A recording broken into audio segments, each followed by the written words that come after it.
And welcome, ladies and gentlemen. This is Nagasa from Sanyii Academy.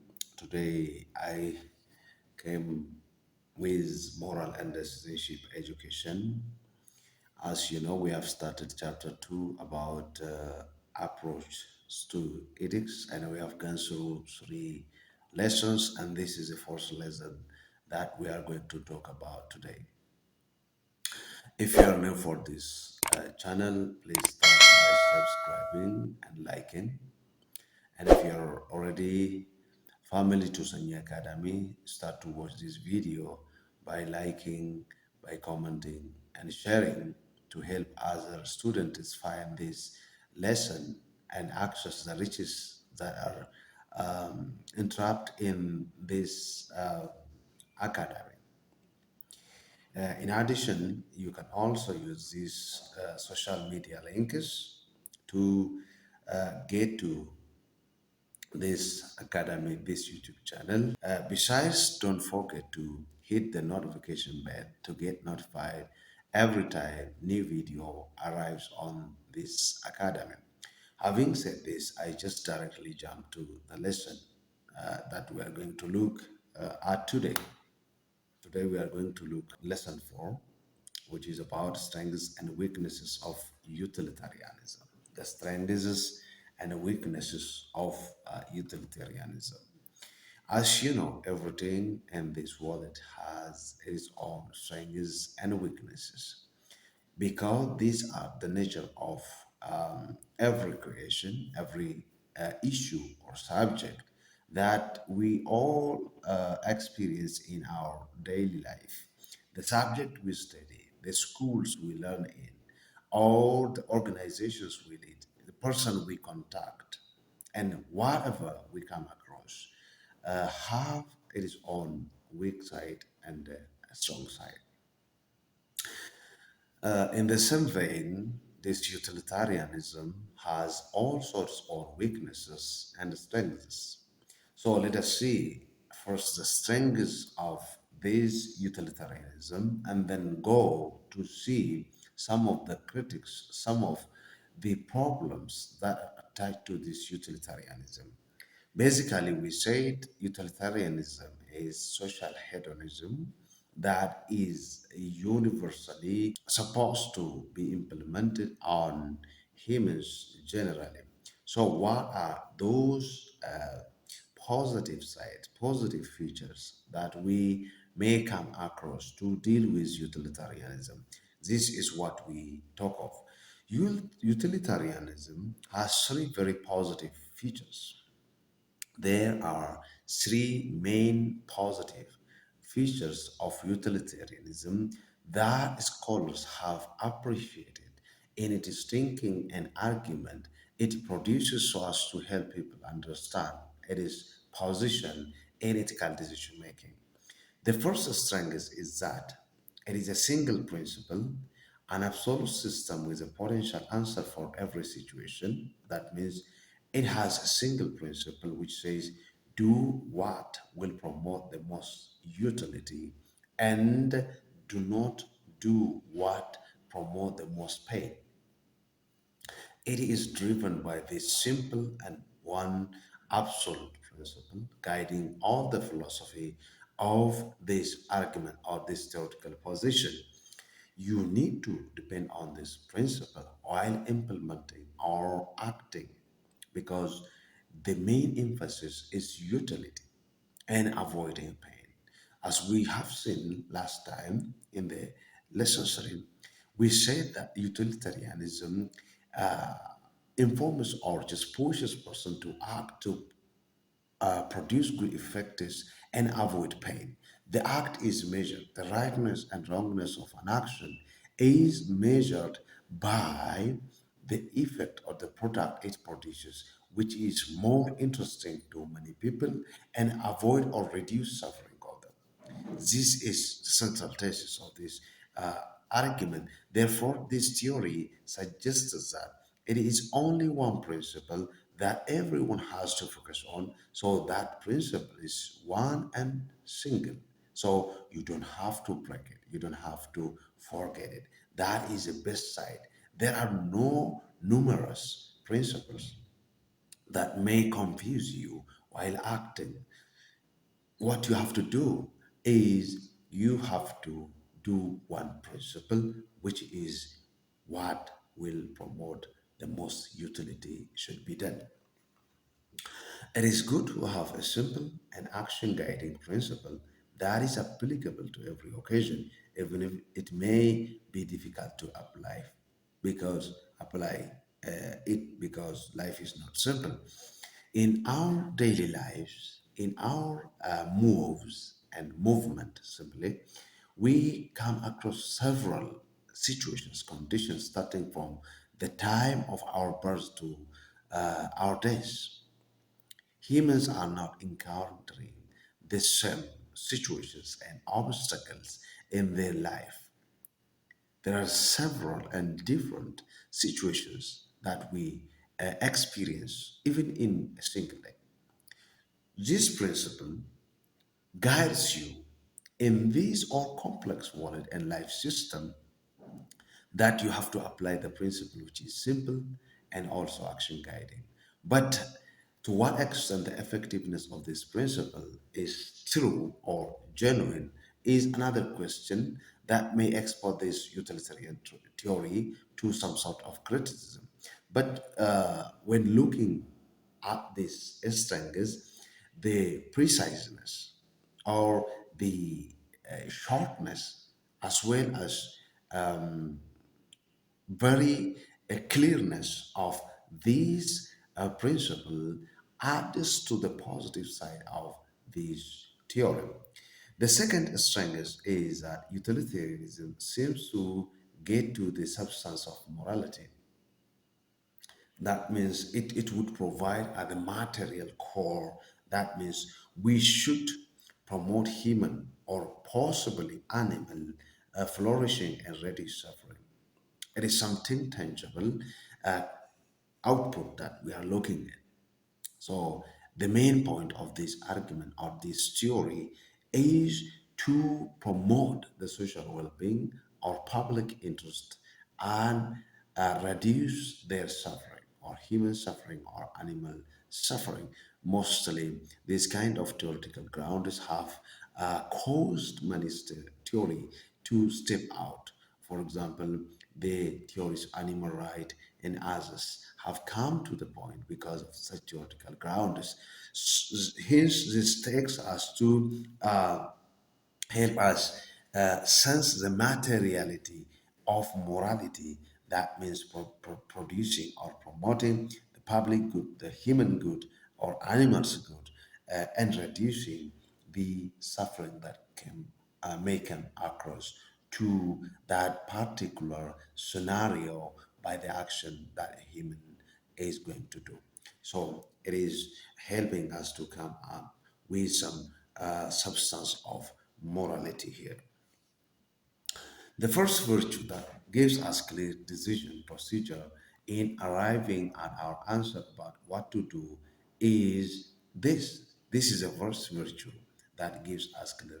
It gives us clear decision about how we arrive at certain decision making procedure. It gives us a procedure because we have said the principle is clear and precise and action guiding. So it avoids the ambiguities, it avoids confusions, and then we come to the decision making approach. The second virtue is that morality is made for the people, and that morality is not so much about rules, about us, about helping people and alleviating the suffering in the world. Hence, utilitarianism is basically about maximization of well-being or maximization of public interest. This virtue that we are looking at is about helping people, about improving people's condition. So it would help us reduce suffering and promote the well-being or the benefit of people. That is what we can find in this utilitarian approach. As such, utilitarianism seems commonsensical. That means all people on this planet need to help each other. Think about the goodness of the people, the money. So it is in the common sense of the people to help many people and avoid suffering. So it just comes to that point. The third strength of utilitarianism is that it is particularly well suited to address the problem of posterity, why we should preserve scarce natural resources for the betterment of future generations of humans that do not yet exist.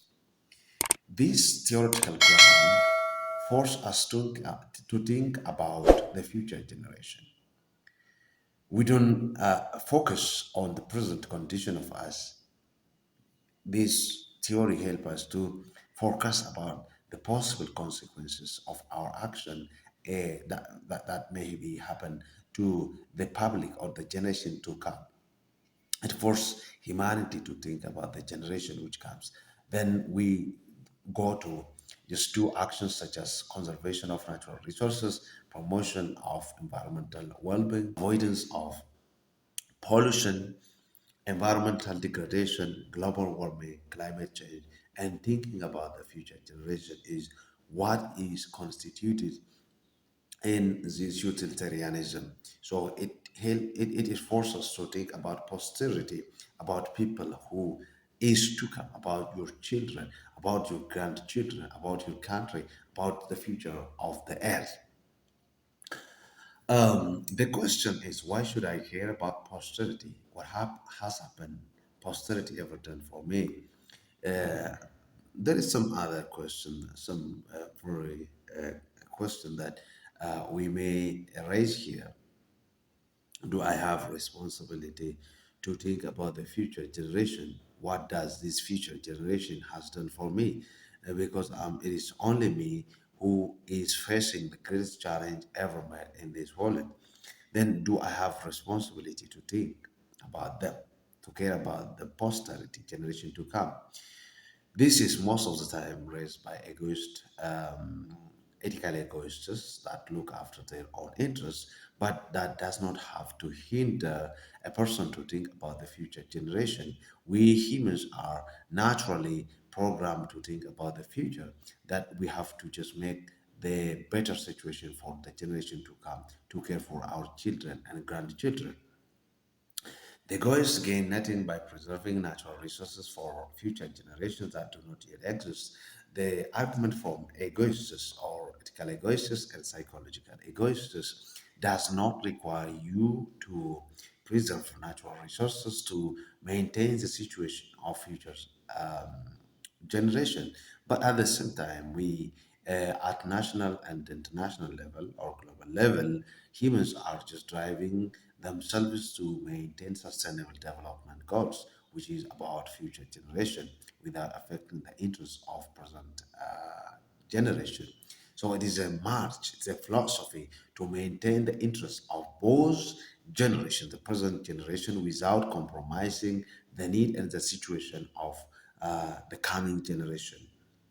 But ethical egoists or simply egoists do not accept this argument because they say we have to look after our own interests, our own need. That is the best principle that we have to follow.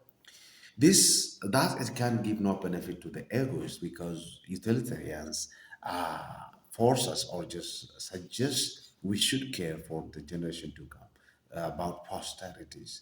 Rather, we have to emphasize on that situation and maintain the betterment of the future generation and the future life. However, utilitarians have one overriding duty to maximize general happiness. Since the guiding principle of utilitarianism is maximizing the general principle, the general betterment or pleasure of the people, then we come to know that this is not suiting the argument of egoists. It is not applicable to them. They don't care about that. What they care is about their own interest. So at this point, generations should focus on the general happiness of generations or simply individuals. That is why uh, utilitarianism is said to be social hedonism. As long as the quality of life of future people promises to be positive, we have an obligation to continue human existence, to produce human beings and to take whatever actions are necessary to ensure that their quality of life is not only positive but high. We need the continuity of human species. I need the continuity of my species. I need to have a child. I need to have children. And I need to also see the children of my children. And everyone is in need of this. No one is just not requiring this. Everyone needs to see his genealogy goes further and the continuity of human beings. Without the existence of human being, nature does not operate. Each and every being in this planet has its own contribution to the balance of ecosystem. That is why humans are expected to manage natural resources for the betterment of everything in the ecosystem and also to the improvement of the life condition of humanity. That is why we are responsible to transfer some sort of just resources, natural resources, thinking about the betterment of future generation, which is about to come. So in this case, it says we have the responsibility, so it helps us, or this utilitarian approach, cause us to think about the future generation and not only just make their life positive, but also to make the life they live high in its own quality. I need my children to live a quality life than mine. I need my children to have a good life. That is what I think on my life. And everything I do and everything you do is centered on your children. That is why we are purposeful generations. We are people of purpose. That is why we find the meaning of our life in our children, in our parents, in our generation. So we are responsible to make the life of coming generation which is not yet to come, positive as well as high in quality, according to this utilitarianism. If utilitarians are correct, we have an obligation to leave posterity as good as wallet as we can. We should give them good wallet.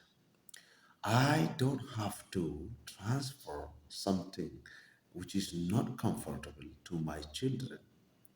So they would transfer that thing to their children. It would affect the generation to come. As far as possible, the Ethiopian population, every community in the Ethiopian population has to think he or she should not make his children or her children inherit the poverty, the destitution that we are leading today. Do not help your children in inheriting something bad. Rather, you have to give them something positive and qualified for their future life. This would mean radically simplifying our lifestyle so that we use no more resources than are necessary. You don't have to use over the resources. Natural resources should not be overconsumed because you have to think about the future generation. Keeping as much as topsoil intact as possible because production is the main way to improve the life of people and maintain food security. So we have to keep this topsoil intact as much as possible. If we think about the future generation, we have to protect endangered species. In the 90s, mostly, I was just having direct contact with wild animals, monkeys, pigs, and others were very extensive in number in our village. I know there was a forest, and there were wild animals that we were enjoying when I was a child. But today you cannot find them because they are already endangered. My children do not know those species. They don't know. That means the species are endangered, so that people are failing to know them. We have to protect. The government has to protect so that we can know them. We can get more understanding about them. We can get more benefit from them. Reducing our carbon dioxide emissions, and also we have to reduce it. We have to preserve the wilderness and minimize our all the literacy impact on the environment in general while using technology wisely. The wise use of resources is very important, so everyone has to adhere to that principle, and this principle would promote the situation of coming generation without compromising the need of current or present generation. This is what everyone has to emphasize on.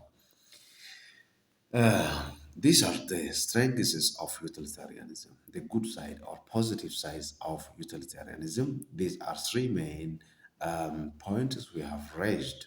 Now we proceed to look at the criticisms of utilitarianism, the weak sides of objections raised against this utilitarian approach. Utilitarianism has had a series of standard objections from different scholars dealing with ethical theories. So, what are just those problems? What are those critics and objections that we have to see? Problems with formulating utilitarianism.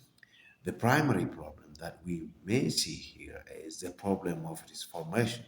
When a formative utilitarian approach itself has defects, has problems, has some sort of gaps we may find in dealing with the utilitarianism. The first set of problems occur in the very formulation of utilitarianism, the greatest happiness for the greatest number. Here we have two variables. That is making the theory vague and difficult to understand. The greatest happiness and the greatest number.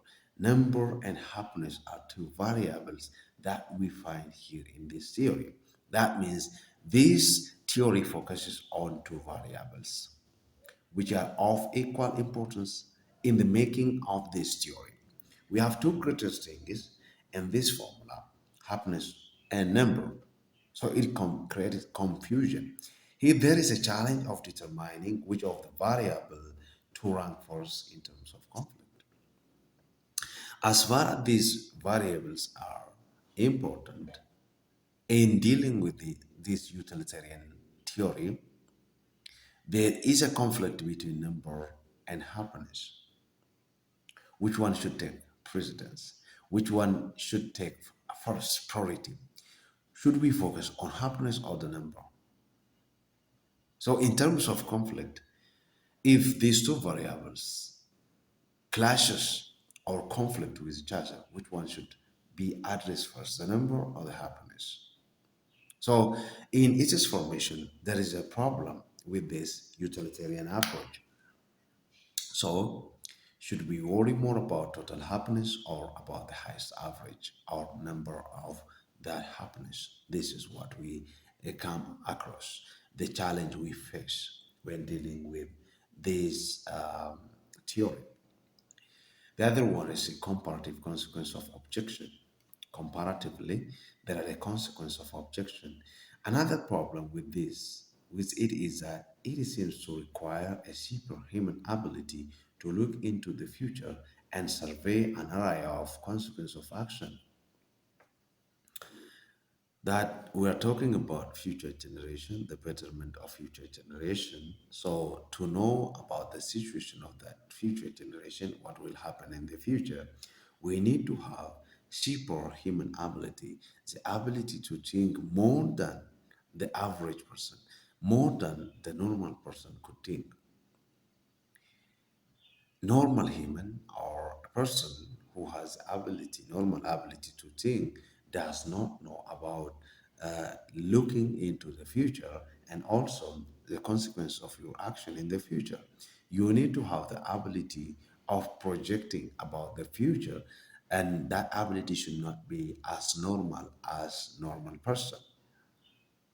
So you must be having or experiencing some sort of divine nature that could help you to see the situation of the future and the consequence that may happen as a result of your action.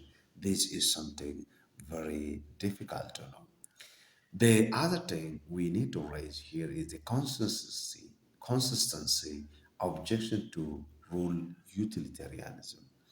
Rule utilitarianism is a theoretical philosophy that says an action is right if it follows the rule that is set of rules that produces greatest amount of good over uh, pain. So there is a challenge with this rule utilitarianism. The most debated question about rule utilitarianism is whether, when pushed to its logical limits, it must either become a deontological or transform itself to act utilitarianism. So there is a confusion here to understand whether this rule utilitarianism, when pushed to its logical limits, becomes or transforms itself to rule utilitarianism or act utilitarianism or deontological ethics. It is an inconsistent theory that offers no theory truly independent standard for making moral judgment. It is in between of this deontological ethics and act utilitarianism. So it is not independent. It is not solely depending on its own argument and its own power. Rather, it is in between of these two theoretical frameworks. Therefore, you don't have um, no clue to place where to put this theoretical ground or this theory. So this is one of the objections. There would be a case where breaking the general rule would result in more hindrance than applying it. There are also situations, occasions in which breaking the rule produces the greatest happiness than keeping it or protecting it. For example, if an action produces more benefit when not implemented than implementing, then you have to prefer.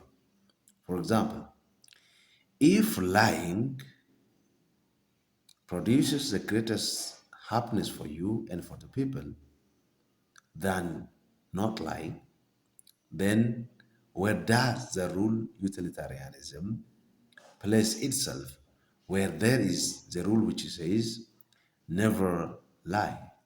So, for example, if breaking a general rule, never lie, to spare someone's feeling would create more utility than keeping the rule than you do. So you break the law. Sometimes breaking the law may provide more happiness than protecting the law. So at this moment, this rule utilitarianism get into conflict with itself. Another objection is Norris objection. Norris objection.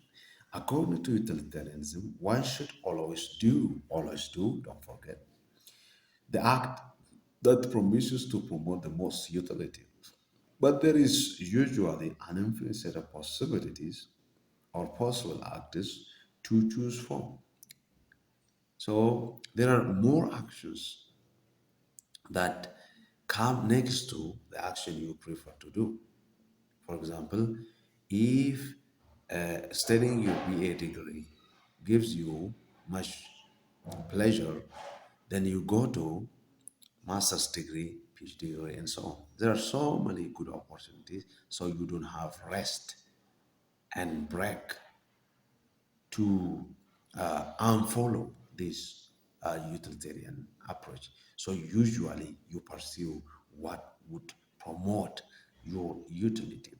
So a person does not have rest from following and doing that sort of action. This is another objection.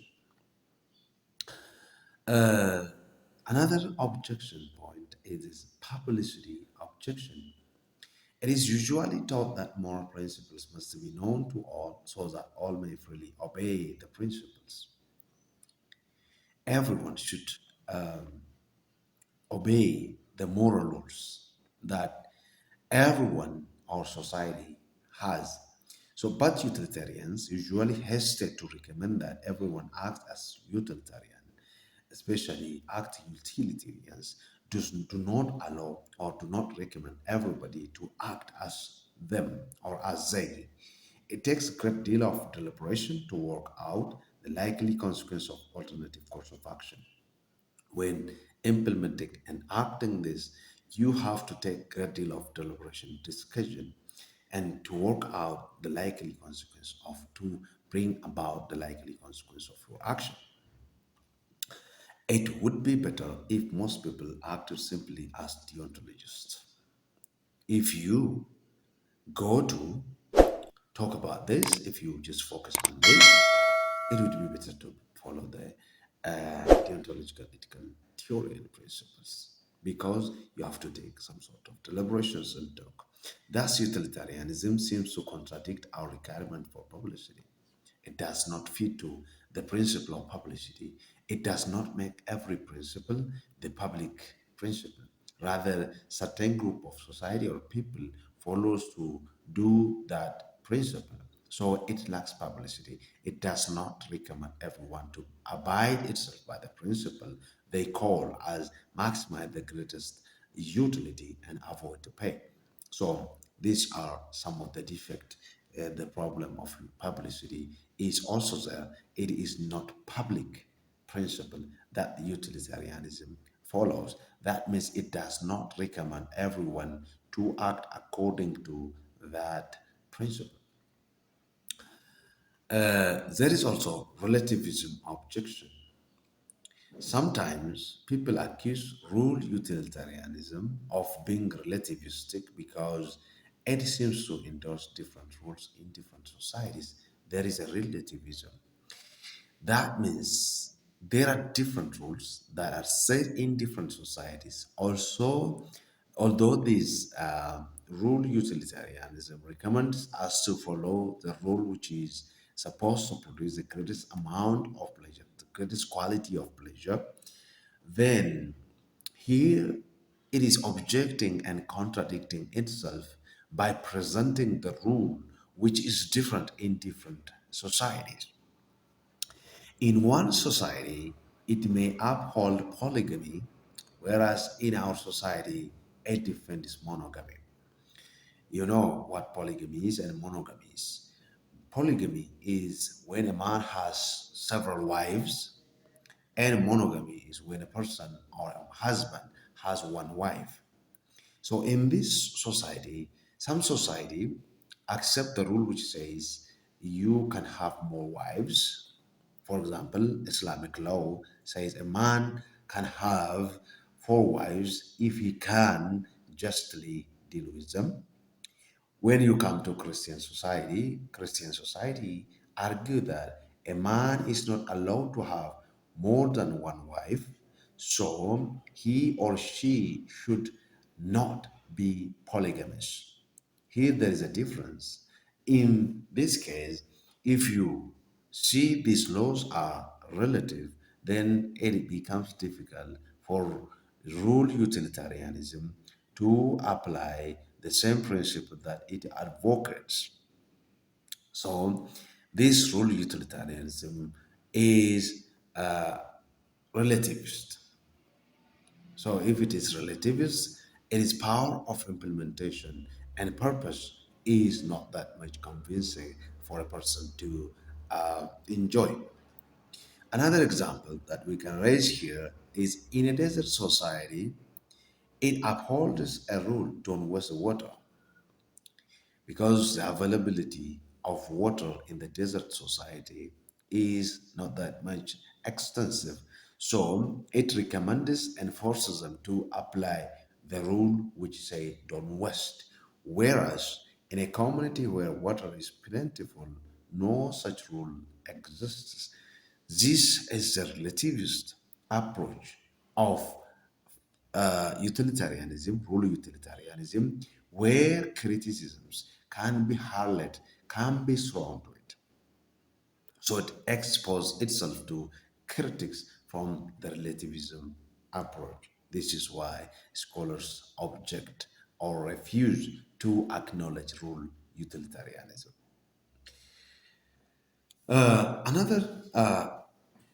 Another argument is criticisms of the end justifying immoral means. Uh, as you will know, teleological theory advocate the principle of the end justify the means. Based on this principle, utilitarianism also has come to existence.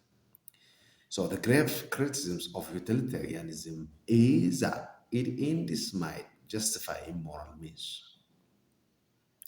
If the action produces the immoral things, immoral ways can produce the good action the utilitarians would.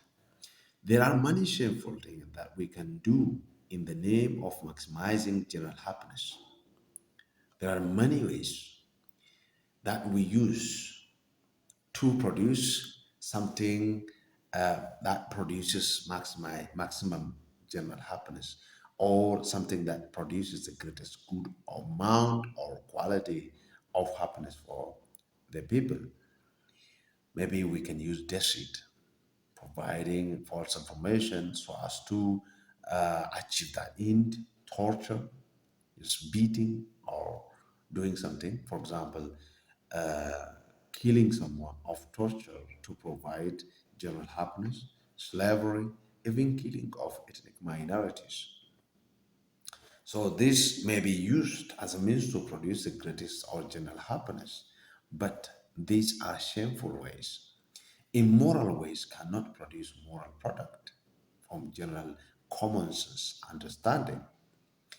As long as the larger populace benefits, this action might be justified. Maybe we can justify these actions because the focus of the utilitarians is to produce general happiness or maximize general happiness. At this moment, actions may be producing this kind of general effect or maximization of happiness in these non-moral or immoral ways. So let us use the argument that are laid here to prove this point. General problem can be laid out in this argument.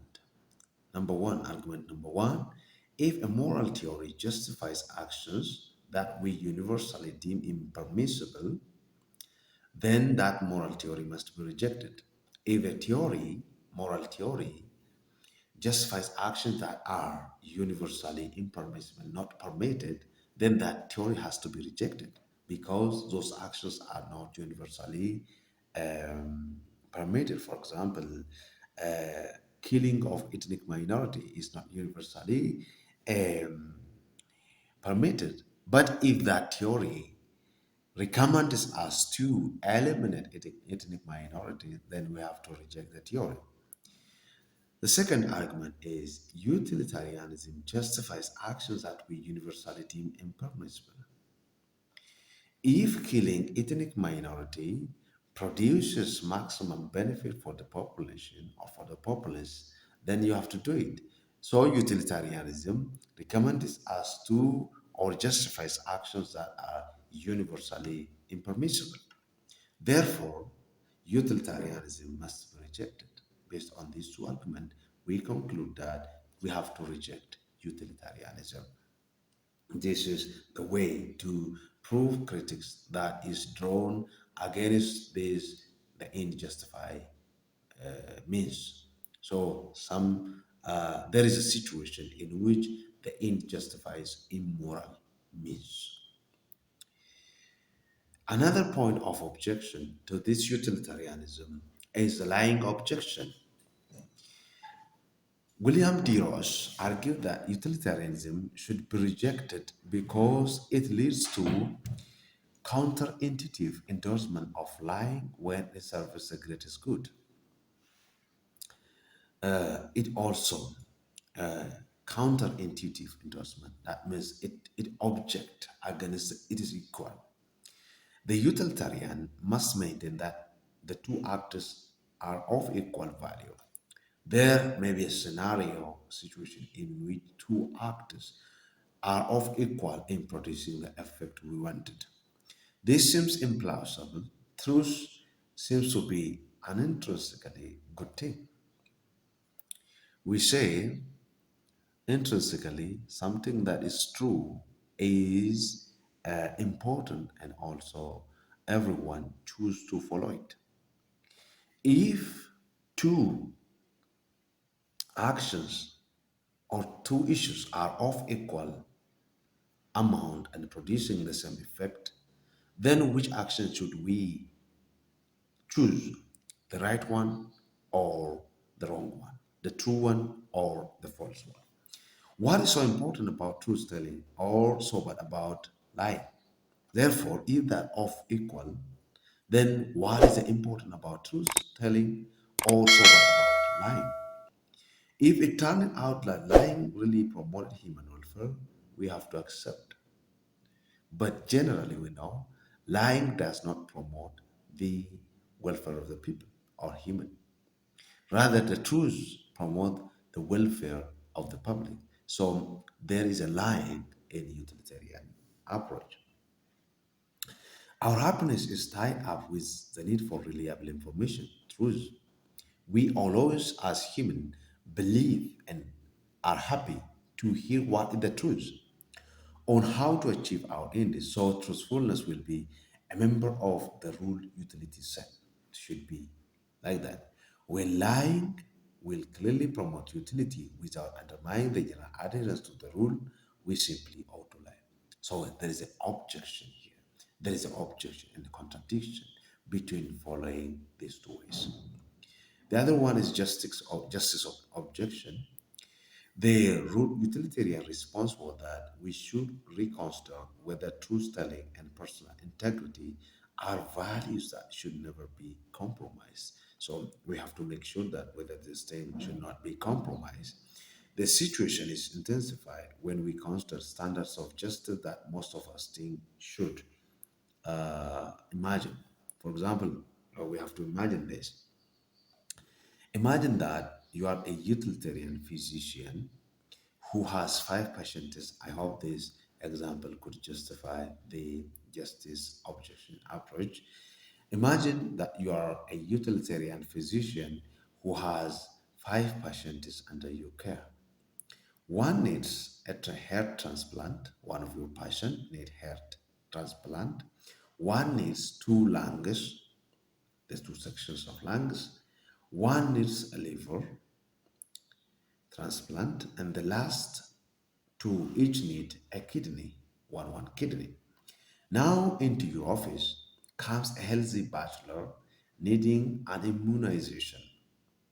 You get that he would make a perfect sacrifice for your five patients. Through a utility calculus, you determine that without a doubt, you could do the most good by injecting the healthy man with a fatal drug and then using his organs to save your five other patients. So here there is one healthy man and five patients that are under your care. So after finding this person, when he comes to your office, you decided to inject him or sacrifice him just to save other five patients that you are caring.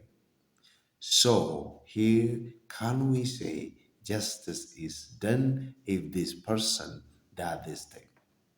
So there is a problem with justice here. The justice sacrificing one healthy young person to save other five um, patients.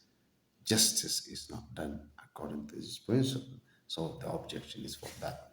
These careless views of justice offend us. People do not accept this kind of argument because it offends you, sacrificing one healthy person just to save five people under your care. They would misuse the legal system or medical system to carry out their own schemes. Utilitarians, therefore, may use their legal system and medical system to carry out their job. This would maximize crimes This would maximize corruptions and illegal activities in this situation. The utilitarian cannot exclude the possibility of sacrificing innocent people for the greater good of the humanity. This is what they say. One innocent person has to die just to maximize the greater good of humanity. That is not justifiable and also not justice. The rule utilitarian's approach to justice is just one more lower order principle within utilitarianism. Therefore, this is also another defect that we can find. So, what there are three-step action formula when just applying this utilitarianism. That means utilitarianism might be interpreted as offering a three-step action formula for action. There are three-step action formula that a utilitarian has to follow to apply an action. On the basis of what I know, this is the first action, I must project the consequence of each alternative option open to me, taking different kinds of action or taking no action. First, you have to know, based on your experience, which option best achieve your or produce the good effect. Taking action, different action, or not taking that action has to be prioritized. Then calculate how much happiness or balance of happiness or unhappiness is likely to be produced by anticipating consequence of each action or none. Then, when taking these actions, you have to calculate how much happiness or balance of happiness over unhappiness or balance of good over pain that the action is going to produce for each action you do or not doing it. Then, as such, you have to select the action which, on balance, will produce the greatest amount of happiness for the greatest number of people. Then you have to, after passing through this stage or step, then you have to decide that action which is best suiting the principle of maximizing the greatest number of happiness for the greatest number of people. This is the action that a person, a utilitarian, has to do to attain the objective. Utilitarianism is a moral theory which takes into account how the consequence of an act will affect all the parties involved. Therefore, it focuses on this. It focuses the consequence of the action on the parties involved in that action. Moral rightness depends on the consequence for all affected people. So rightness of the action depends on the consequence of that action on the affected person or affected involved individuals or people. The fundamental principle of utilitarianism is the principle of utility. Then what is the principle of utility? We have seen the principle of utility is the morally right action, is the one that produces the best of all consequence with regard to the utility or welfare of all the affected people. So the main guiding principle, the main standard that a person has to follow when acting is the principle of utility, the amount or the quality of the benefit, the consequent or happiness or benefit or good that is produced as the result of that action for the affected party is what utilitarianism highly espouses, highly advocates in its function. That is basically how Bentham's argument is that the right act or policy is the one that causes the greatest happiness of the greatest number. That means maximize the total utility or welfare of the majority of all the affected people. This theoretical argument that was developed by the persons like Jeremy Bentham is a guiding and pushing factor and reason to implement that action. So the right action or policy, the one that causes the greatest happiness for the greatest number of people. This is what they argue. Generally, in today's lesson, we have seen two main subjects, the strengths and the weaknesses of utilitarianism And in that, we have identified three main strengths or positive sides of utilitarianism. And then we went to look at the criticism and weakness against this utilitarianism from different perspectives. I hope you have got some point from this lesson which can help you upgrade your knowledge about utilitarianism. These strong side and weak side have just given you a blueprint to further read all what utilitarianism is and what are the defects and criticism that are hurled against this theoretical framework and what are the best and positive side that we have to recognize in order to apply the principle of this utilitarianism, hoping that I just also recommend you to subscribe, like, comment, and share this video to other people so they can access it simply and use the social media links to come to Sanyii Academy. Thank you for your time, your passions. Until next time, bye bye.